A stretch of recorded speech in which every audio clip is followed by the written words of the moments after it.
The article that I'm going to present is the result of my research in the co-working spaces in Barcelona.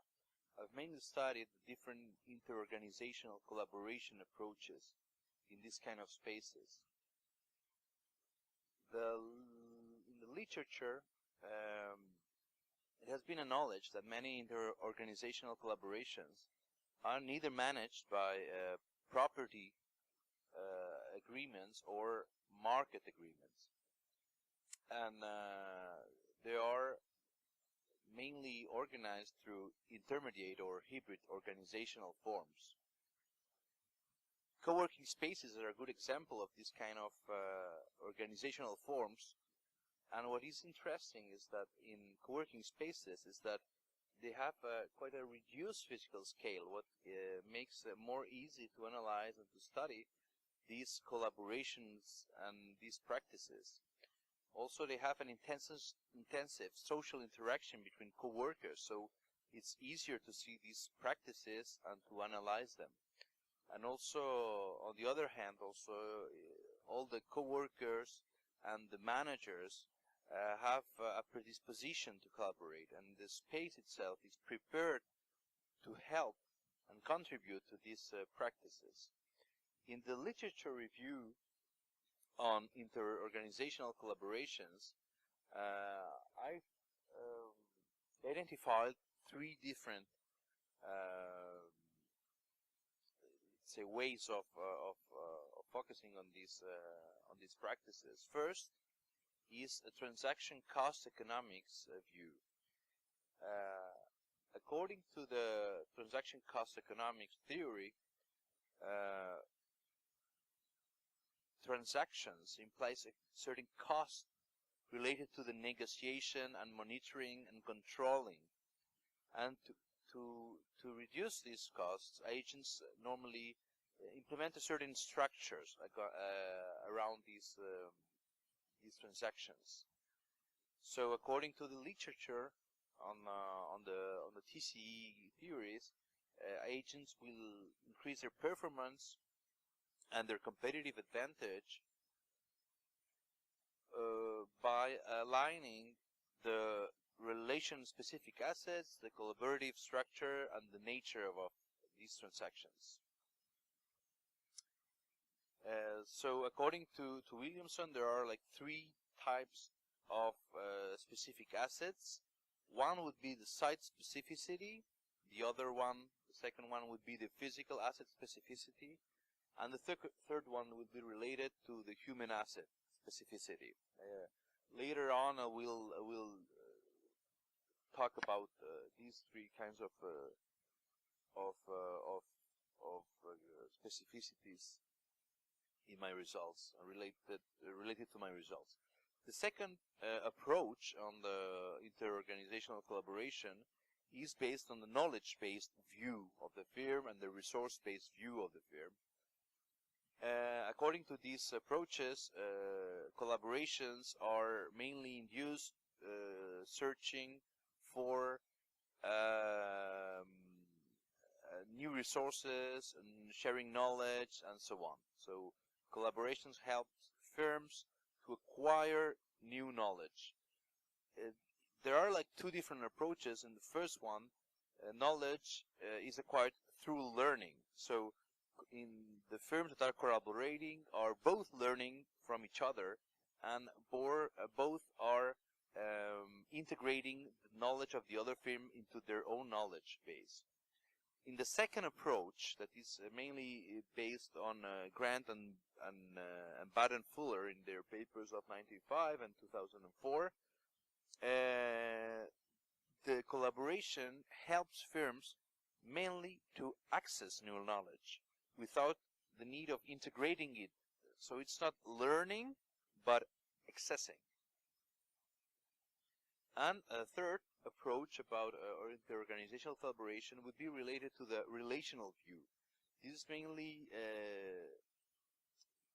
in this view, it's not the focus is not mainly on at the firm level. It's not about what is gained by each firm, but the the focus is more on the perspective of the network.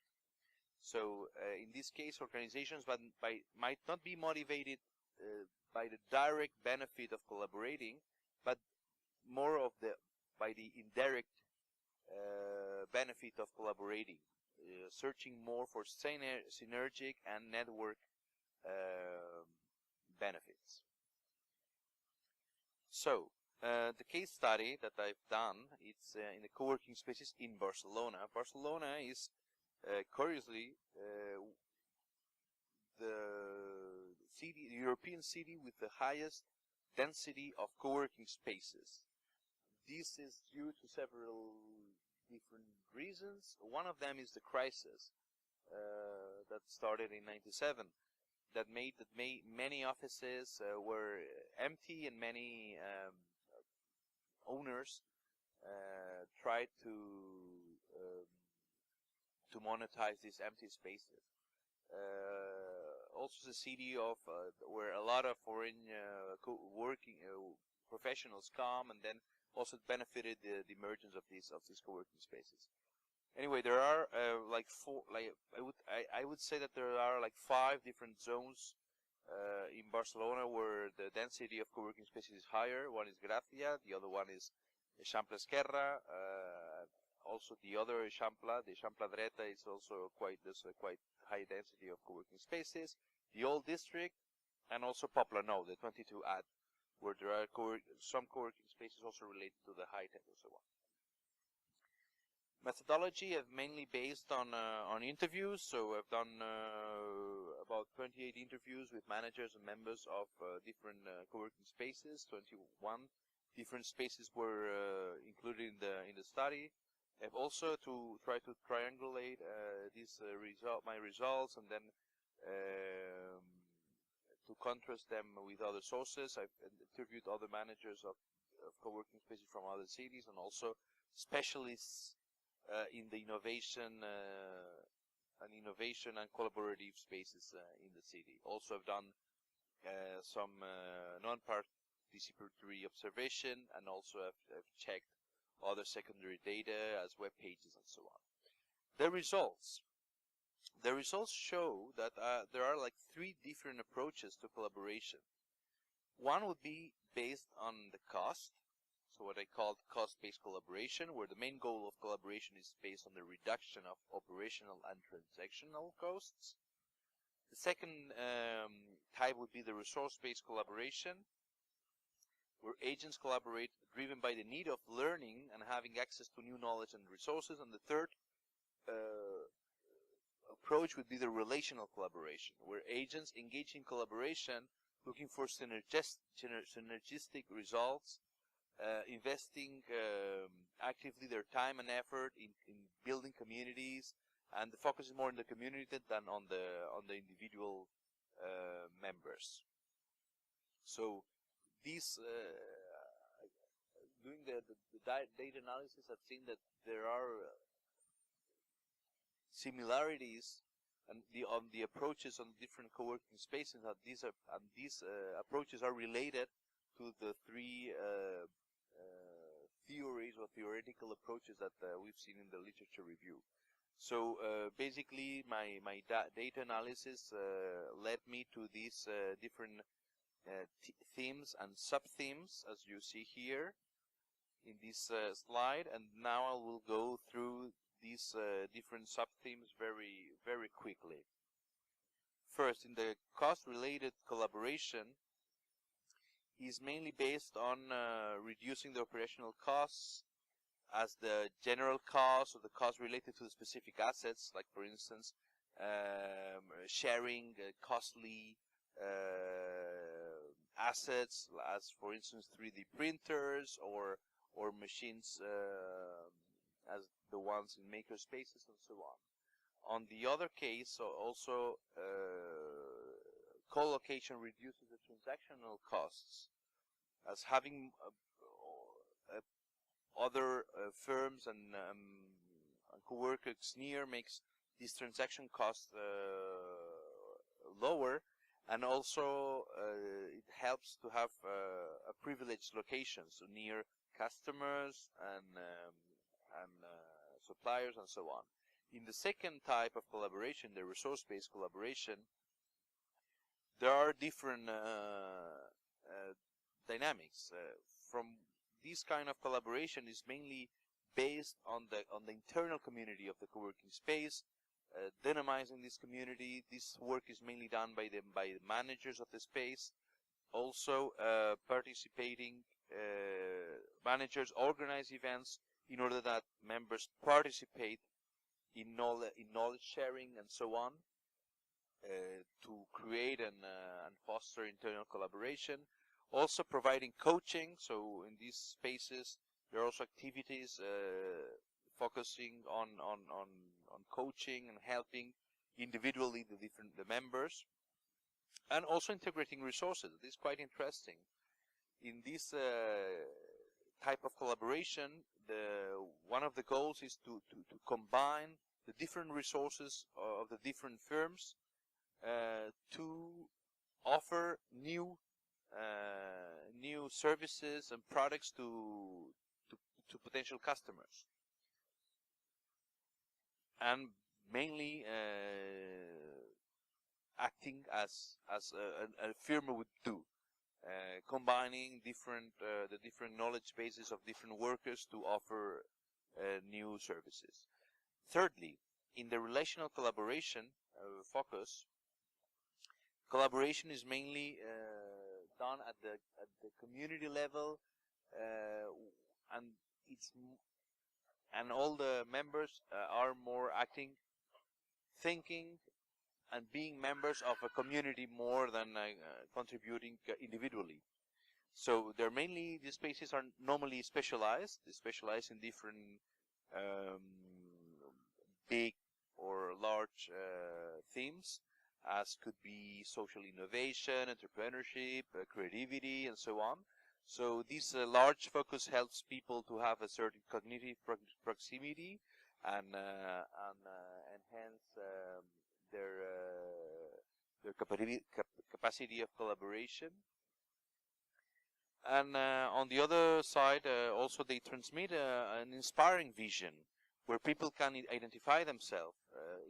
Even in a space, a manager referred to the wheel of making co-working as a certain religion of even a way of life. So it's quite an inspiring vision of what that community can be.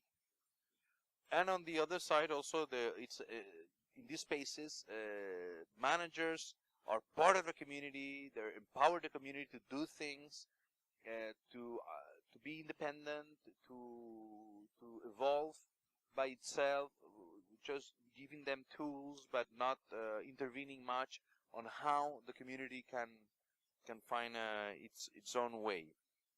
So, for instance, a good example is that in one community, in one of these co-working spaces, a community did by itself, by their own initiative, an Apple app just in 36 hours. That works. It's very successful. So basically, in this slide, I show a table where these three different collaborative experiences are detailed, and also what is quite interesting as a finding is that the physical space also plays a role. So the physical space, in a way, is a condition to the development of a certain type of approach.